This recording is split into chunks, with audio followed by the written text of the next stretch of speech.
sobre la visión que Dios nos ha dado, no para este tiempo, sino no para este año, sino para este nuevo tiempo. Siempre le oramos al Señor al final de cada año para ver qué quiere que nosotros hagamos y exactamente a qué dirigirnos. Y esta vez el Señor fue un poquito claro con nosotros y nos habló sobre una estrategia la cual vamos a empezar a trabajar como iglesia. No se preocupe si al principio no nos vaya a entender, y si tiene cualquier duda, pues acérquese a nosotros, que nosotros con gusto vamos a estar informándole. Y la estrategia que vamos a trabajar a partir de hoy en adelante es Sanidades Estrategia 357. La estrategia 357 es para provocar un cambio cultural en nuestro país, y esto implica 3 grandes áreas de restauración. Así es que la primera área en la que nosotros queremos restaurar es la restauración de la identidad. Cuando hablamos de restaurar la identidad, el cambio inicia a nivel individual.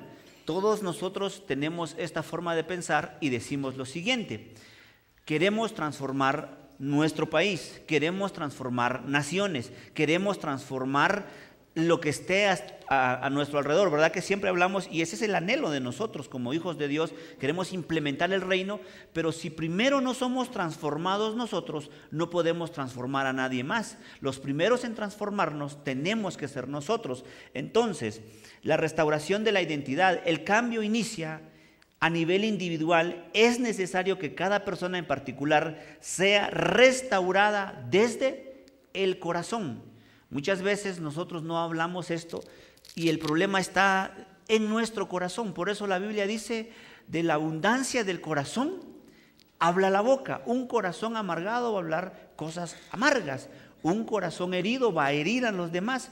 Un corazón lastimado va a lastimar a las personas. Un corazón con ira va a andar hablando airadamente. Entonces, Jesús nos mostró que el corazón está compuesto por 3 deseos centrales. Por eso es que estamos hablando de la estrategia 357, y aquí es donde inicia el número 3. Y Jesús nos enseñó que el corazón está compuesto por 3 deseos centrales. El primer deseo central es gloria. Cuando hablamos de gloria, es el deseo de experimentar placer. Y no quiero que malinterprete esto, por favor. Cuando hablamos de los 3 deseos, eso es algo normal y es algo que es parte de nuestra naturaleza. Dentro de la gloria, que es el deseo de experimentar placer, ahí podemos meter todo el placer que nosotros tenemos al comer, el placer que tenemos nosotros al agarrar alguna adicción, cualquier tipo de adicción, y son los placeres que nosotros tenemos, y eso nos hace sentir con gloria. La siguiente es el poder, es la inclinación por modificar el entorno, tener influencia e injerencia de cambio. A todos nos gusta el poder, ¿verdad que sí? Todos por algún área siempre queremos el poder. Por eso es que a veces nos lastiman, porque nosotros queremos eso. Y eso no está mal. El problema es que a veces o magnificamos una cosa o la hacemos muy pequeña. Y el otro punto es el honor. Es el anhelo de ser aplaudido, es el anhelo de ser admirado, es el anhelo de ser respetado. Entonces, esto no es ningún problema. El problema es que muchas veces el enemigo hace lo siguiente, y quiero ponerles este ejemplo. Por ejemplo, hablemos del ministerio profético o de aquellos que tienen el don profético. El diablo viene y empieza a maximizar esos 3 deseos o a minimizar estos 3 deseos. No sé si está conmigo. Entonces tenemos que ver este punto: o empezamos a maximizarlos o empezamos a minimizarlos. Entonces, si el diablo logra maximizar esos 3 deseos de sentir placer, entonces usted siente placer al que todo el mundo le dice a usted: deme palabra, y usted dice: wow, cómo me usa Dios. Usted ya no está realmente en el punto correcto, usted se está yendo hasta allá y usted dice: es que no hay otro profeta como yo, la palabra que doy yo es certera, es que Dios me usa a mí de una forma poderosa, es que Dios. Entonces el diablo lo que hizo fue sacarlo del deseo central, de donde Dios realmente lo quiere, y maximizó ese deseo. Y entonces vamos a lo del poder, poniendo este ejemplo. Entonces viene el profeta y quiere sentir el poder y quiere manipular a la gente en base a las profecías. Aquí hay un problema. O sea, el lado es acá. O sea, esos 3 deseos son buenos. Entonces tenemos que mantenernos donde Dios nos quiere. Lo que el enemigo hace es maximizarlo, y entonces con esto de la gloria nos hace sentir placer a la hora de poder hacer todo esto, y nos hace sentir poder, y nos encanta que nos honren porque dicen, es que mire, desde que usted me dio esta palabra, y entonces nosotros empezamos a sentirnos. Entonces ese es el lado maximizado, ese lado está mal. Ahora, el lado minimizado es en donde ya ni siquiera queremos sentir gloria, porque entonces no sentimos placer al hacerlo, sino sentimos miedo. O sea, nos da una palabra el Señor, y entonces en lugar de sentir placer, claro que debemos de sentir placer al dar una palabra profética, porque es Dios el Todopoderoso que confía en nosotros, nos da la capacidad de dar un mensaje de parte de Él, y somos sus representantes, somos los portadores de su voz. Claro que debemos de sentir placer, pero no hasta allá. ¿Sí está conmigo? Entonces tenemos que estar ahí en el centro. Pero entonces venimos acá y decimos, ¿cómo Dios me va a usar a mí si yo tengo un montón de errores? ¿Cómo Dios me va a usar a mí? Esta palabra no creo que sea mía, me la estaré inventando. El problema es que de repente empieza otro a dar esa palabra, y entonces decimos, era de Dios.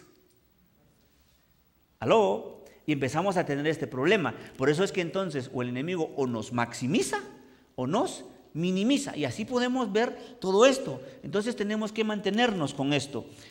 El 3 es los 3 deseos centrales que componen el corazón. ¿Cuáles son? Gloria, poder y honor u honra, que es lo mismo. Entonces esos son los 3 deseos centrales. Tenemos que aprender, y en el transcurso de este tiempo, por eso le decía, no es el año del 357, es un tiempo del 357. Estamos empezando a explicarles lo que es el 3. Vamos a empezar a hablar sobre esto, cómo se ve un corazón dañado, cómo sería un corazón sano, cómo sanar el corazón, cómo trabajar esto del corazón. Entonces es lo que vamos a empezar a trabajar, y vamos a ver cómo se miraría un corazón sano. Jesús quiere que disfrutemos la vida abundante que proviene de un corazón satisfecho, y sacia nuestros 3 deseos de la siguiente forma. O sea, que nosotros necesitamos que esos 3 deseos sean saciados. Por eso los que tenemos hijos nos hemos dado cuenta que nuestros hijos desde chiquitos anhelan ser aplaudidos y anhelan ser admirados. Los nenes hacen un salto como de 20 centímetros y saltan así y dicen, ¿viste cuánto salté? Y nosotros como buenos papás le decimos, sí papi, bravo, bravísimo. Ellos se levantan de la cama y caen y dicen, ¿viste mi salto mortal? Y sí papito, porque eso es parte de nuestra naturaleza. Es parte de nuestra naturaleza, y no debemos de cohibirlos, sino al contrario, así como nosotros como buenos papás le decimos, bien hecho papito, el dibujito, ¿verdad? El dibujito de prepa, de kinder, donde dice te amo mamá, y está la mamá así toda igualita a usted. Pero usted le dice, qué dibujo más lindo, mi amor, qué dibujo más precioso. El niño necesita ser honrado. Por eso es que Dios a nosotros nos satisface esos 3 deseos. Entonces, ¿cómo satisface el deseo de poder? Entonces Él sacia nuestro deseo de poder al hacernos hijos de Dios. ¿Qué más poder al ser hijos del Todopoderoso, Rey de Reyes y Señor de Señores? O sea, es que no es cualquier cosa. Yo escucho que alguien dice por ahí, es que usted no sabe que yo soy hermana de la no sé qué que está al cargo, yo soy tío del no sé quién, mi tío es el que está en el poder, y nos sentimos como que mi tío es el mero mero, mi papá es el mero, usted no sabe quién es mi papá. ¿Verdad que a veces nos sentimos así? Pero imagínense, si de poder quiere hablar, yo quisiera que usted se visualizara por un momento. Jesús dijo, ¿querés poder? Está bien, sos hijo de Dios. ¿Querés poder? Sí, yo te sacio ese poder haciéndote hijo de Dios. Sos hijo del Todopoderoso. O sea, no necesitas decir, soy hijo del fulano de tal. No, soy hijo del Todopoderoso. Entonces Dios sacia nuestro deseo de poder al hacernos hijos de Dios. Jesús sacia nuestro deseo de gloria al llenarnos de su amor. ¿Está conmigo? O sea, primero el de poder nos hace hijos de Dios. El de gloria, que es donde sentimos placer, que es donde sentimos el placer de hacer cosas. O sea, imagínense qué placer nos puede dar el ser llenos del amor de Dios. Ayúdenme acá los jovencitos. ¿Verdad que es algo impresionante, inexplicable lo que usted siente cuando la novia le manda una carta, le manda un mensaje? Las maripositas acá en el estómago son impresionantes. Bueno, yo sé que ya de casados, saber a dónde se van las mariposas y se convierten en choconoy. Y usted solo siente las espinas. No, hay que cultivar ese amor. Pero imagínese, Dios dice: yo voy a satisfacer tu deseo de gloria llenándote de mi amor.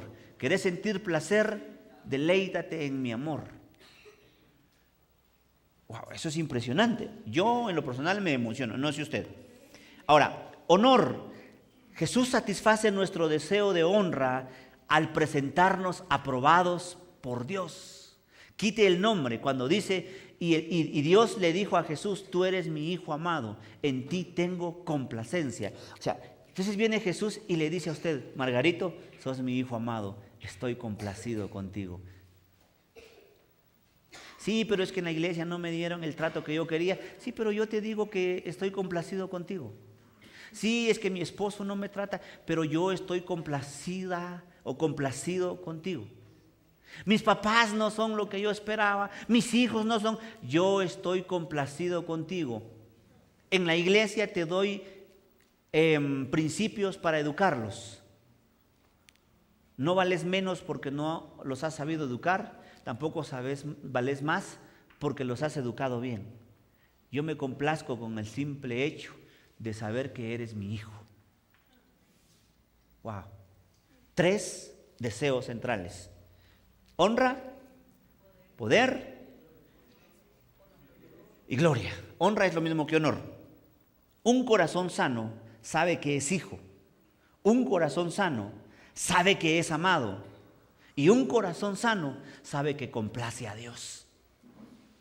Un corazón sano no espera tener una iglesia grande para empezar a impactar e implementar su reino. Un corazón sano sabe que él hace lo que hace y puede lograr hacerlo porque es un hijo. Un corazón enfermo dice: el día en que tenga plata, carro y casa, van a ver quién soy yo. Ese corazón está enfermo. Pero el corazón sano dice: yo lo voy a lograr porque soy hijo, soy amado. Ahí nos vamos a ir. Eso es el número 3. ¿Cómo se llama la estrategia? 3, 5, 7. Muy bien.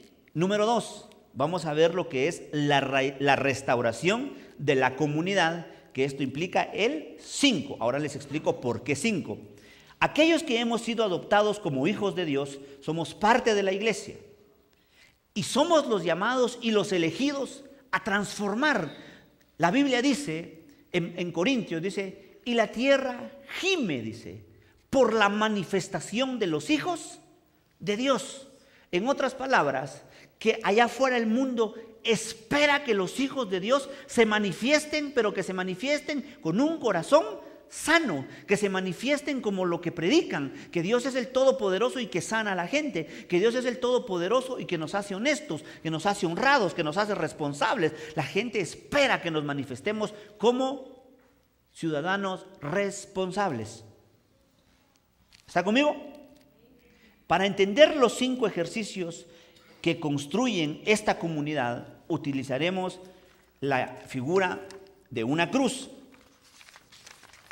En la cruz está compuesta, lo primero es el corazón, y en el corazón vamos a estar trabajando como iglesia la adoración. Lo adoramos por lo que Él es, no por lo que Él nos da. Lo adoramos porque en medio de la alabanza de su pueblo Él habita. La adoración la dan aquellos, la adoración verdadera y genuina la dan los que son obedientes. ¿Aló? Entonces, Dios nos pide, esto es parte de la adoración. Y el número 1, para completar el 5, Dios nos pide que le amemos por sobre todas las cosas. Yo le muestro a Dios que lo adoro cuando yo actúo que Él de verdad es el número 1. Cuando yo no lo pongo, yo no estoy diciendo que no le dedique tiempo a su negocio, todo tiene su tiempo, sea un buen trabajador, sea responsable, pero antes que su negocio tiene que estar Dios. Antes que su esposa o su esposo tiene que estar Dios. Antes que sus hijos tiene que estar Dios. Antes que cualquier cosa tiene que estar Dios. ¿Es pecado hacer deporte, pastor? No, pero antes de tu deporte tiene que estar Dios. En medio de tu deporte tienes que glorificar a Dios. Cuando estés jugando y vean que tienes un talento, tienes el arte de jugar bien, tú siempre vas a decir, Él me ha dado el talento. Yo no golpeo a la hora de jugar fútbol o cualquier otro deporte, porque ¿cómo voy a golpear a mi prójimo? Si mi prójimo está reflejado Dios en él y yo amo a Dios y por eso no puedo lastimar a mi prójimo. Yo no puedo hablar mal de mi prójimo porque yo adoro a Dios. Y si yo hablo mal de mi prójimo, Dios ha dejado a mi prójimo para demostrarle que lo amo. Entonces cuando a usted lo empiecen a insultar, cuando a usted empiecen a levantarle falso testimonio, usted que ya tiene un corazón sano, entonces usted va a adorar diciéndolo, vamos a orar por él, pobrecito, todavía no sabe lo que hace. Vení, déjame darte un abrazo y decirte que no hay ningún problema.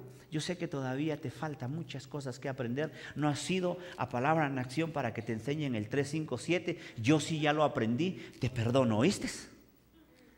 Esa adoración es la que Dios dice, wow, yo la acepto. Cuando realmente vengan personas y te ofrezcan cosas que deleiten a tu carne, tú les vas a decir, no, muchas gracias. Pero no le vas a decir de una forma religiosa, no porque mi religión no lo permite. No, eso no agrada a mi Padre. Y Dios dice, esa adoración me gusta. Ahora imagínese ese tipo de adoración, ese tipo de adoradores que se vengan a juntar a un lugar, levanten las manos. Entonces cuando tú entiendas quién es Dios, no vas a tener necesidad que el que esté dirigiendo la alabanza venga a ti y te diga, levanta tus manos. Ven si quieres, póstrate, porque como tú ya entiendes quién es tu Padre, tienes identidad de hijo, tu identidad ha sido restaurada, tus 3 deseos centrales han sido restaurados, entonces tú vienes y te deleitas y lo adoras, pero como antes de venir a adorarlo en el servicio, cuando te critiquen, tú no vas a actuar de una forma errónea, cuando te insulten, no vas a actuar de una forma equivocada, cuando tú des tu palabra, vas a cumplir tu palabra. Entonces como ya traes todo eso y vienes y te juntas a adorar con los demás que hacen lo mismo, imagínate el tipo de adoración que vamos a provocar. Y de en medio de la adoración va a haber algo impresionante. La cabeza de la cruz, la cabeza de la cruz vamos a poner el discipulado. La cabeza de la cruz representa el discipulado, ya que cada día debemos aprender a vivir como Jesús lo hizo. Impresionante que Jesús a la edad de 12 años le estaba dando cátedras a los maestros de la ley al respecto de la Biblia. En el discipulado vamos a estar trabajando lo que se llaman culturas. Vamos a trabajar lo que es cultura de sueños, culturas de honor, la cultura del amor, la cultura del testimonio. Algo impresionante que quiero que la agarre, por favor, y si usted no puede agarrarla, dígale al Espíritu Santo, revélaselo a mi espíritu, aunque mi mente no lo entienda, que lo entienda mi espíritu. Pero la cultura del testimonio, cuando nosotros empecemos a tener una cultura de un testimonio y usted cuente un testimonio, ese momento en que usted cuenta el testimonio, el ambiente se vuelve a abrir, la atmósfera vuelve a aparecer Jesús y vuelve a suceder el milagro que usted hizo. En el Congreso, la Semana del Espíritu Santo, yo estuve hablando y conté mi testimonio de cómo Dios nos regaló una casa junto a mi esposa, cómo Dios nos regaló negocio, cómo Dios nos regaló vehículos, cómo Dios hizo un milagro financiero en nuestra vida. Y empecé a contar y hice el comentario de Isaías 55:1 y dije, podemos comprar sin dinero. Entonces alguien agarró y entendió y dijo, yo puedo comprar sin dinero. El día domingo estábamos cortando la cinta porque estaba inaugurando su casa, que la inició sin siquiera tener un quinto en su bolsa. Porque cuando tú cuentas un testimonio, la atmósfera se vuelve a preparar para que otro milagro igual al que tú estás contando se vuelva a abrir. Por eso es que el diablo ha querido callar nuestras bocas y no hemos querido contar las maravillas que Dios ha hecho. Si usted quiere, hacemos una noche de testimonios. Aquí Dios ha sanado pie planos, ha sanado matrices que eran estériles, ha sanado negocios, ha sanado, yo no sé qué clase de enfermedades ha sanado. Pero a veces el enemigo quiere callarnos porque no hemos entendido que a la hora de nosotros contar nuestro testimonio, el ambiente se prepara para que otro milagro igual. Entonces vamos a tener ese tipo de instrucciones dentro del discipulado. Es más, si usted está en el discipulado actual, el tema de la próxima semana es cómo oír la voz de Dios. Luego vamos a estar viendo temas, el quebrantamiento, camino a conocer a Dios, cómo vencer el orgullo, el poder de la gracia. Y son 30 temas que tenemos ya en el discipulado preparados con usted, y luego vamos a estar trabajando 12 culturas para poder implementársela a usted. Dentro del discipulado está el curso de Zona Cero, porque es importante que usted aprenda a manejar bien sus finanzas, entendiendo que Dios no se mueve en base a tu necesidad, Dios se mueve en base a tu capacidad administrativa. Pastor, ¿y usted dónde se está inventando esas herejías? La Biblia dice que le dio a cada uno talentos en base a su capacidad. Cuando Dios sepa que eres capaz de manejar un capital mucho más grande, te lo va a dar. Entonces, el corazón es adoración, número 1. La cabeza es el discipulado. Y la cruz tiene 2 manos. La primera mano, que vamos a hacer la derecha, es el servicio. Como iglesia vamos a trabajar mucho el servicio, pero quiero que expanda su mente. Cuando hablamos de servicio, no solo estamos hablando de venir y servir en la iglesia, estamos hablando de servir a su comunidad, estamos hablando de servir en su colegio, estamos hablando de llevar los 9 dones del Espíritu Santo a la comunidad, al pueblo, a su lugar, a donde usted esté. Imagínense que usted tenga el don de palabra de ciencia y le esté dando palabra de ciencia a su compañero de estudio, a su compañero de trabajo, a su jefe, que usted le lleve una palabra profética al jefe. Usted está sirviendo, que usted cuando vea basura tirada en su pueblo, usted recoge a la basura y la empiece a tirar. Es una cosa que tenemos que aprender a cambiar nosotros los hijos de Dios. Tenemos que aprendernos a ver como la solución del problema que tanto vemos. Porque entonces así es que vamos a empezar a cambiar y a crear un cambio. No sé si me explico. Porque si nosotros como hijos de Dios no cuidamos las cosas, tampoco los que no conocen a Dios la van a cuidar. Entonces, para empezar, y eso proponemos empezar a hacer ya mañana. Tú que eres comerciante, mañana sales a vender, llevas una bolsa, aguardas tu basura, la pasas dejando tirada al basurero municipal y estás empezando a dar el ejemplo. No te das cuenta, pero cuando te pregunten los que venden a la par tuya, ¿y por qué guardas tu basura? Porque amo mi pueblo. Y mi pueblo se ve mal, sucio. Amo a mis hijos y no quiero que mis hijos sufran las consecuencias de todo el desastre que nosotros estamos haciendo. ¿Aló? Entonces, el servicio. El otro lado de la cruz es el compañerismo. Y esto es el número 4. Ya vamos a llegar al 5. Entonces ya vamos viendo 4 de los 5 propósitos que tiene la iglesia. Cuando hablamos de compañerismo, muchas veces como congregación nos cuesta llevarnos bien entre hermanos de una misma congregación. Si hablamos fuera de la congregación, con otros hermanos. Es más, hay iglesias que ni siquiera le dicen a los demás hermanos, no, usted no es mi hermano, porque usted no es de la... No, tenemos que aprender a vernos, a tener un compañerismo. Mire, el día de hoy yo estaba tan contento, estaba tan feliz. De hecho, aprovecho este momento para agradecerles a la red de jóvenes y a los que estuvieron acompañando. Mire, era tan hermoso por primera vez ver a la iglesia unida haciendo un proyecto. Unas hermanas preparando el almuerzo, otras hermanas preparando las frutas, otros jóvenes siendo cabeza de grupo de los jóvenes del colegio. Era impresionante mostrar el compañerismo. Así dan ganas de ser cristiano, ¿o no? Mire qué lindo se miraba eso. Hasta apodos estaban poniendo por ahí los muchachos malos. No, yo no.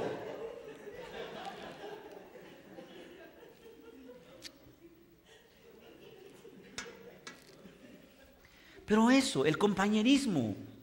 Yo decía y miraba el problema, pero no había querido aportar una solución. Yo decía, allá afuera hay un compañerismo, pero ¿por qué no creamos nosotros ese compañerismo? ¿Por qué no le preguntamos al Espíritu Santo quién está mal? Y como buenos compañeros, como buenos hijos de Dios, como buenos hermanos en Cristo, decirle, mira, yo te vengo a ayudar. ¿Necesitas algo?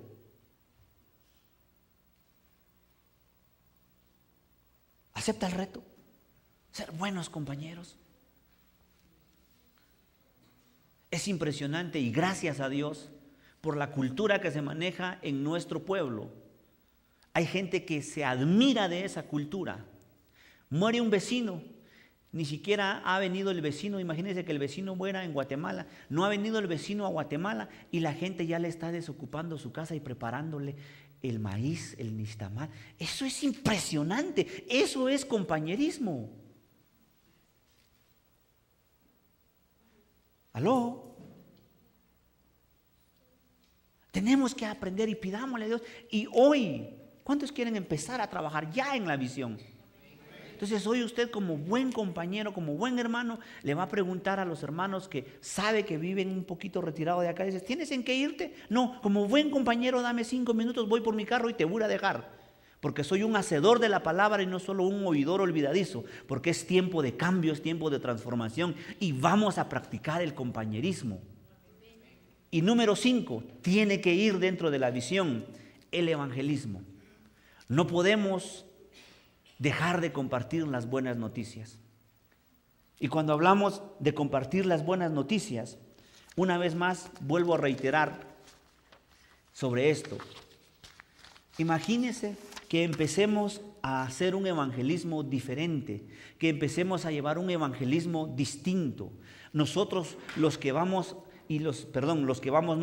estudian, entonces llevar un evangelismo diferente, ya no ser aquellos amargados que le dicen a usted en la kermés, bailemos, ay no porque mi religión no me lo permite, y si me mira el pastor, me mira un hermano, ay la sangre de Cristo, no.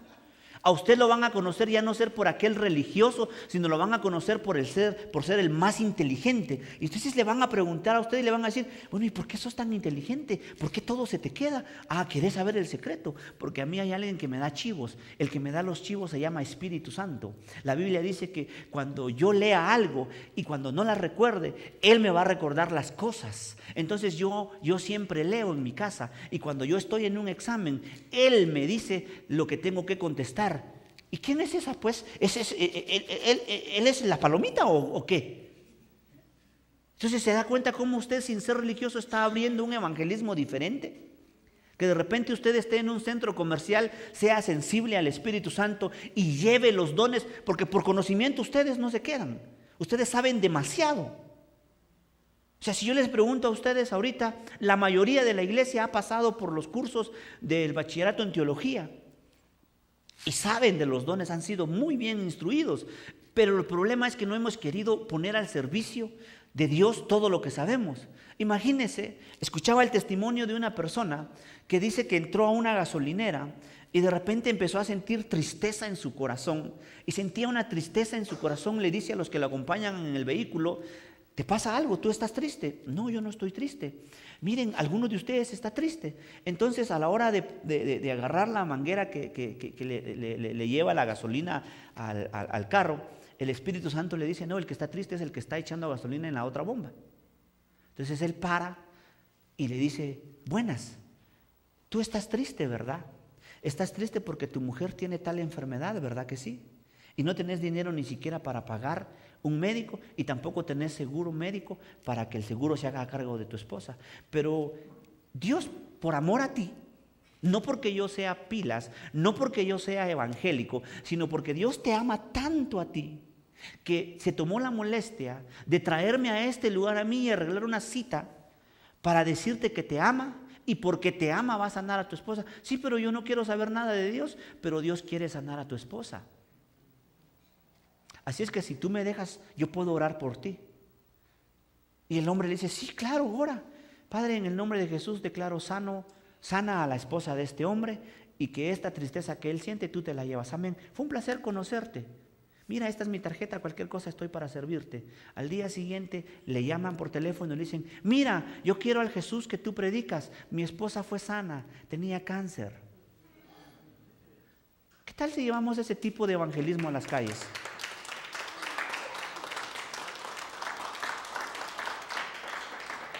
¿Qué tal si llevamos palabra de ciencia a la calle?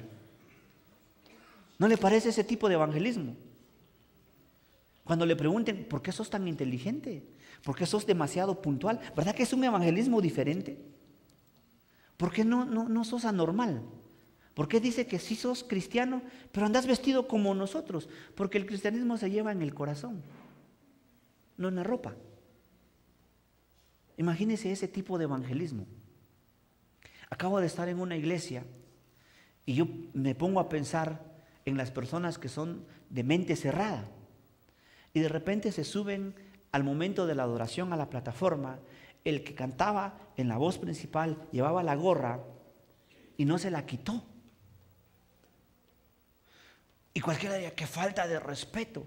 Pero cuando este hombre cantaba, la presencia de Dios se manifestaba. Y los que estábamos ahí nos postramos. No entendí ni una sola palabra de lo que cantaban porque era en inglés. Ellos saber qué cantaban y yo cantaba las canciones que sabía aquí. Entonces yo, en medio de la adoración yo cantaba la honra, el poder, pero la presencia estaba ahí. Porque Dios no se fija en un gorro, no se fija en una chumpa, se fija en el corazón.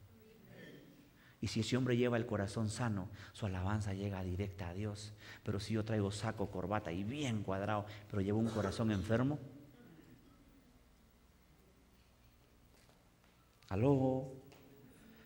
¿Se anima conmigo a llevar ese tipo de evangelismo? Un evangelismo diferente.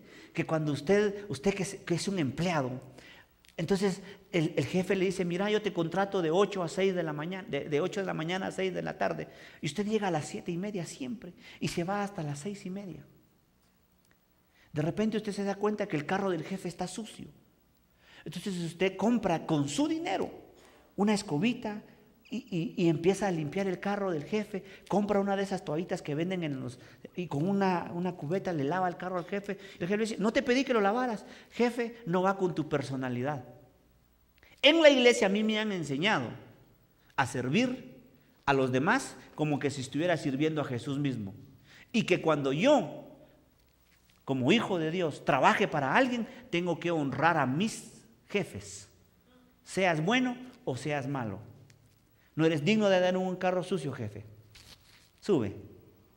No necesitas pedir un aumento. Estás provocando un aumento. Porque ese tipo de trabajadores están en peligro de extinción. Imagínese ese tipo de evangelismo. Entonces después de un mes, no sé, 2 meses, tu jefe va a llegar y te va a preguntar, mira, ¿y por qué eres así? ¿Por qué eres raro? Porque ahora los que hacen lo bueno son los raros. ¿Por qué eres raro? Entonces, aprovecha la oportunidad y le va a decir, lo que pasa, que a mí me han enseñado principios y valores. ¿Qué cree que va a decir el jefe? Yo quiero ir a la iglesia que tú vas. Y de repente el joven escucha la conversación, qué sé yo, de un pedido. Pero como este joven aprende a escuchar la voz de Dios, de este lado está escuchando la conversación, no porque sea un metiche, sino porque le interesa saber lo que esté pasando, para llevárselo a Dios, y luego lo que Dios piense de esta familia, Él viene y se lo trae a esta familia y les dice, a mí Dios me habla, y el negocio que están a punto de realizar no les conviene. Es mi opinión. Y luego se dan cuenta los jefes que ese negocio no convenía. ¿Qué cree que va a pasar? Sí, pero luego ellos, después, claro, buen punto, va a fracasar, pero mira, ¿y cómo haces para saber eso? ¿Y cómo es que Dios te habla? ¿Nos podrá hablar a nosotros? Un corazón sano le va a decir, claro, si Dios le quiere hablar a todos. Yo tengo un folleto. donde te enseñamos cómo oír la voz de Dios. ¿Lo quieres? Yo te lo puedo explicar. Y al día siguiente llega con el folleto y tiene al jefe y a la familia sentados discipulándolos. ¿Qué le parece ese tipo de evangelismo? ¿Aló? Ok, el 5 ¿qué incluye entonces? El 5 incluye en la cabeza, discipulado, el corazón, derecha, servicio, izquierda, los pies, evangelismo. Ya llevamos 3 deseos, 5 propósitos, 3, 5. Ahora vayamos con el 7. Me quedan exactamente 10 minutos y es lo que me lleva a explicarles sobre los 3 puntos. 3, 5, 7 y ahora hablemos sobre el 7. La restauración cultural. Dios espera que su iglesia ilumine nuestra nación y genere un cambio cultural. Esta visión es tan grande que la debemos fragmentar en 7 áreas o pilares que son los que generan la cultura de una nación. Entonces, vamos a ver el punto número 1 que es la familia. Cuando la familia, pero hasta acá, retrocedamos un momento. Vamos a restaurar la identidad del individuo. Cuando ya restauremos la identidad del individuo, quiere decir que este individuo puede ir y afectar a la familia. ¿Sí está conmigo? Porque él ya está sano de su corazón, está trabajando de una forma buena en los 5 propósitos de la iglesia. Entonces yo se lo explico de esta forma. Primero, mi corazón está dañado.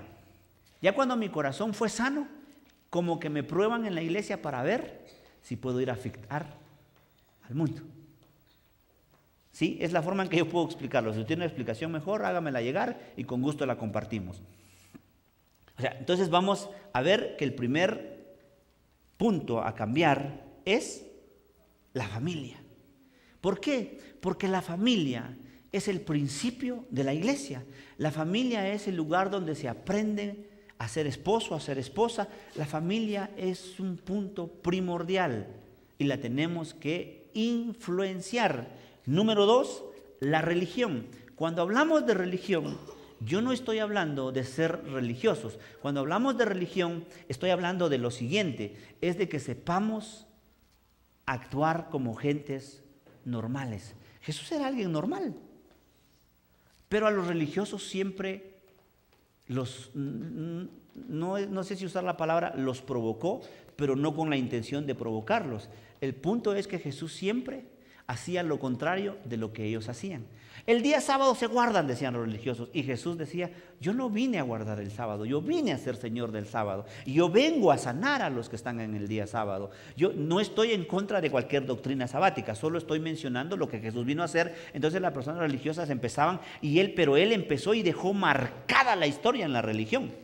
Y la gente decía, ¿quién es este? Decía, que enseña con tal autoridad, porque Jesús decía, el Espíritu del Señor está sobre mí, el cual me ha ungido y he venido a traer buenas nuevas y a sanar, a traer libertad. Y la Biblia dice, y Jesús sanaba a todos. ¿A cuántos sanaba Jesús?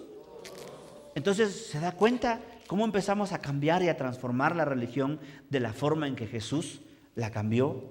Número 3, el arte. La religión falsa te dice, el fútbol es pecado. Estar practicando, el tenis es pecado. Entonces lo que te hace la religión es, estás allá en el mundo y tienes el talento de ser alguien que maneja la patineta o los patines de una forma impresionante. Hermanos, los jugadores de fútbol ganan millones. Los basquetbolistas ganan millones. Los beisbolistas, los de fútbol americano, todos los que practican algo de arte ganan bien. Los que hacen pinturas y logran ser famosos y ponen sus pinturas a la venta, esas pinturas son carísimas. Pero la religión falsa lo que dice es, todo eso es pecado. Vengan a la iglesia y solo canten y adoren a Dios.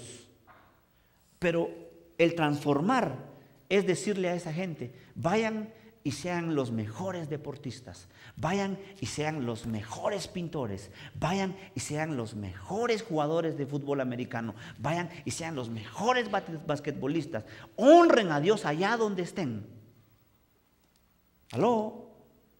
Entonces aquí no es prohibirle a usted hacer algo, sino es sanarle el corazón para que cuando usted esté ahí, usted diga, Dios me ha dado el talento. Hablando de arte, en la iglesia que acaba de estar, yo no entendía, ellos decían el arte profético. Entonces a mí me dio curiosidad y fui a uno de esos lugares de arte profético. Se ponen los del equipo de alabanza, empiezan a adorar y hay personas con cuadros y están pintando y no le prohíben a usted porque tienen la mente abierta. Usted puede llegar con su hijo, con su celular e incluso gente llegaba con sus mascotas. Y llegaban con sus mascotas, toda la iglesia alfombrada, se paraban donde sea, algunos chateaban, otros, y de repente empezaban a pintar pinturas hermosas y algo otras no tan hermosas. De repente, yo que soy muy curioso, vi que uno de ellos tomó una hoja, la jaló y empezó, yo miraba que le preguntaba al Espíritu Santo para quién era la hoja, y se acerca a una pareja y le dice, Dios me dio este mensaje para ti, le dice. Y habían 2 personas en el dibujo. Alrededor del dibujo había un resplandor de gloria. Abajo de las 2 personas había una multitud en el dibujo. Y le dice, Dios me habló mientras yo dibujaba esto. Y le pregunté, ¿para quién es? Y me dijo que es para ustedes. ¿Ustedes son esposos? Sí. Este resplandor que ustedes ven acá es la gloria de Dios. Los 2 dibujitos y los 2 muñequitos que ustedes ven acá son ustedes. La multitud que ustedes ven acá es la gente que los va a empezar a seguir, porque la gloria va con ustedes. ¡Wow! ¡Qué lindo el arte profético! ¿Se da cuenta cómo es que si realmente podemos tener un cambio si nos lo proponemos? Entonces vamos con el gobierno. Tenemos que influenciar el gobierno. Hoy en día vemos que los que nos gobiernan mal, pero es porque no tienen el temor de Dios. Necesitamos más Danieles, necesitamos más gente como Sadrach, Mesac, Abednego, como José, que llegaron al gobierno y fueron gente de influencia en el gobierno. Eran tan influyentes y tan temerosos de Dios que en el gobierno egipcio, dice el faraón, ¿habrá alguien con el Espíritu de Dios aparte de José? No, contratemos a José. Y un cristiano gobernó como Dios quería que gobernara. No es pecado que estés metido en la política. Pecado es que no te prepares y que juzgues a los que están haciendo mal el trabajo. Medios de comunicación. Cuando hablamos de los medios de comunicación, estamos hablando de las redes sociales, de los canales de televisión, de las emisoras. Estamos hablando, por ejemplo, hay noticias que no son tan desastrosas como parecen, pero el diablo tomó los medios de comunicación y los usa para espantarnos a todos. El caso más sonado, Donald Trump va a deportar a todos los indocumentados. Jamás dijo eso él. Lo que él dijo es, voy a sacar a los que son ladrones, a los que son asesinos. Pero los medios de comunicación magnificaron la noticia y alborotaron todo esto. Imagínense que nosotros los cristianos logremos agarrar los medios de comunicación, empecemos a filmar películas, que alguien con la creatividad que Dios le ha dado empiece a sacar películas de la historia de la Biblia, pero películas así, que sean un boom. Necesitamos más cristianos como los creadores de la película A Prueba de Fuego, A Prueba de Valientes. ¿Han visto esas películas? ¿Verdad que lo hacen llorar a uno? Le están predicando en medio de una película. Entonces usted con palomitas de maíz, con Coca-Cola, y usted está, ay, cómo Dios me inspira. ¿Se acuerda aquella película que vimos de fe? De aquel escocés que el loco se puso a sembrar papas en una sequía impresionante. Dígame qué provocó esa película en usted. Fe. Necesitamos gente que se meta a estudiar y diga, quiero hacer un cineasta. Voy a escribir películas. Y usted dígale, tenés la mente de Cristo. ¿Aló? La educación. Necesitamos transformar la educación. Y por último, necesitamos transformar los negocios. Por eso es que nosotros hemos empezado a hablar de zona cero, porque queremos que usted sea un buen administrador. Entonces, si usted se da cuenta, 7 áreas de influencia, las vamos a llamar 7 montes, podemos llamarlas 7 áreas. El nombre que le querramos poner es lo de menos, que los logremos impactar es lo importante. Entonces, la familia, número 1, la religión, número 2, arte, la número 3, gobierno, número 4, medios de comunicación, número 5, educación, número 6 y negocios, número 7. Si estos 7 pilares están en corrupción, tendremos una cultura decadente. Si estos 7 pilares son afectados positivamente por los principios del reino de Dios, se producirá un cambio cultural. Para terminar, entonces, la estrategia es restaurar al individuo en su identidad, 3 deseos, restaurar la familia espiritual, 5 propósitos, iluminar los montes que construyen nuestra cultura, 7 montes. Así es que por favor los invito a que miremos este video. La estrategia para provocar un cambio cultural en nuestro país implica 3 grandes áreas de restauración. Restauración de la identidad. El cambio inicia a nivel individual. Es necesario que cada persona en particular sea restaurada desde el corazón. Jesús nos mostró que el corazón está compuesto por 3 deseos centrales. Gloria, deseo de experimentar placer. Poder, la inclinación para modificar el entorno, tener influencia e injerencia de cambio. Honor, el anhelo de ser aplaudido, admirado y respetado. Jesús quiere que disfrutemos la vida abundante que proviene de un corazón satisfecho. Para eso, sacia nuestro deseo de poder al hacernos hijos de Dios. Nutre nuestro deseo de gloria al llenarnos de su amor y satisface nuestro deseo de honra al presentarnos aprobados ante Dios. Un corazón sano sabe que es hijo, que es amado y que complace a Dios. Restauración de la comunidad. Aquellos que hemos sido adoptados en la familia de Dios somos parte de la iglesia. Para entender los 5 ejercicios que construyen esta comunidad, utilizaremos una cruz. En el corazón colocamos la adoración, pues Dios nos pide que le amemos por sobre todas las cosas. La cabeza representa el discipulado, pues cada día debemos aprender a vivir como lo hizo Jesús. La cruz tiene 2 manos. Una nos habla de compañerismo y la otra de servicio. Finalmente, los pies de la cruz nos recuerdan que debemos llevar las buenas noticias de Dios. Esto es evangelismo. Restauración cultural. Dios espera que su iglesia ilumine nuestra nación y genere un cambio cultural. Esa misión es tan grande que la debemos fragmentar en 7 áreas o pilares que son las que generan la cultura de una nación. Para memorización, utilizaremos el acrónimo FRAGMEN. Familia, religión, arte, gobierno, medios de comunicación, educación y negocios.